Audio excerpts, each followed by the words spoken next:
அனைவருக்கும் வணக்கம். Welcome to tasty masala. இந்த வீடியோ உங்களுக்கு பிடிச்சதுன்னா சப்ஸ்கிரைப் பண்ணுங்கள், லைக் பண்ணுங்கள், ஷேர் பண்ணுங்கள். உங்களுக்கு எங்களோட ஹோம்மேடு மசாலா ப்ராடக்ட்ஸ் வேணுன்னா டீட்டெயில் டிஸ்கிரிப்ஷன் பாக்ஸில் கொடுக்குறேன், கான்டாக்ட் பண்ணுங்கள். வாங்க வீடியோக்குள்ளே போகலாம். இன்றைக்கி நம்ம பார்க்க போகிற ரெசிபி ரொம்பவே ஹெல்த்தியான முருங்கைக்கீரையில் ஒரு சிம்பிளான சூப்ஸ் எப்படி செஞ்சு சாப்பிட்றதுன்னு பார்க்கலாம். ஃபஸ்ட்டு நான் முருங்கைக்கீரை கொஞ்சமாக எடுத்து ஒரு கைப்பிடி கொஞ்சம் அதிகமாகவே இருக்குது க்ளீன் பண்ணி வச்சுருக்கிறேன். ஒரு தக்காளி, ஒரு 10லேருந்து 15 சின்ன வெங்காயம் கட் பண்ணி வச்சுருக்கிறேன். கொஞ்சமாக மிளகு நுணுக்கி வச்சுருக்கிறேன், ஒரு 6லேருந்து 7 மிளகு, ஒரு டீஸ்பூன் அளவுக்கு ஜீரகம், கொஞ்சமாக கருவேப்பிலை. இது கருப்பட்டி, தங்கார கருப்பட்டி இருக்குல்ல, அதில் கொஞ்சமாக சேர்த்துருக்குறேன். அப்போ நம்மளுக்கு வாய்வு தொல்லை இருக்காது. முருங்கைக்கீரை சூப்புக்கு கண்டிப்பாக சேர்த்துக்கும் போது ரொம்பவே ஹெல்தி. வாங்க இது எப்படி செய்கிறதுன்னு பார்க்கலாம். முருங்கைக்கீரை நல்லா க்ளீன் பண்ணி வாஷ் பண்ணி தான் வச்சுருக்கிறேன். அதை அப்படியே நம்ம குக்கரில் இன்றைக்கி சேர்த்துக்கலாம்.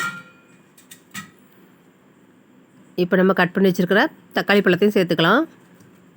ஒரு பழுத்த தக்காளி பழம் எடுத்துருக்கிறேன்.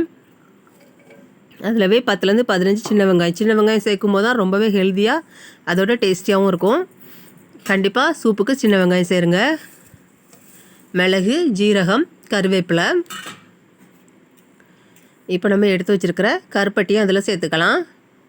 கருப்பட்டி சேர்க்கும்போது நம்மளுக்கு வாயு தொல்லை இருக்காது, ரொம்பவே நல்லது. முருங்கைக்கீரை சூப்புக்கு கண்டிப்பாக கொஞ்சமாக கருப்பட்டி சேர்க்கணும்.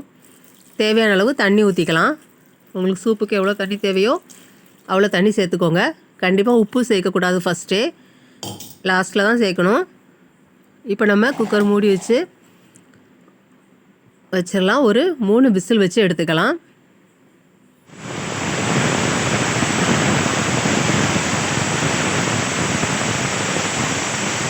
அவ்வளோதான், ஒரு 3 விசில் வந்துட்டு இப்போ விசில் அடங்கினதுக்கப்புறம் நல்லா ஆறி வந்துட்டு சூப்பு நம்ம இதை வடிகட்டி எடுத்துக்க போகிறோம்.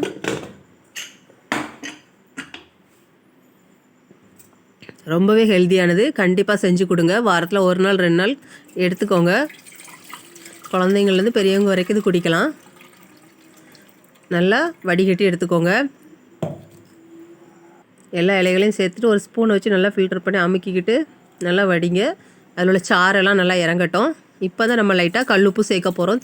டேஸ்ட்டுக்கு தேவையான அளவு சேர்த்து நல்லா ஆற்றிக்கோங்க. அவ்வளோதான், நம்மளோட ஹெல்த்தியான டேஸ்டியான முருங்கைக்கீரை சூப்பு தயாராகிட்டு. வீடியோ பார்த்த அனைவருக்கும் நன்றி. தேங்க்யூ.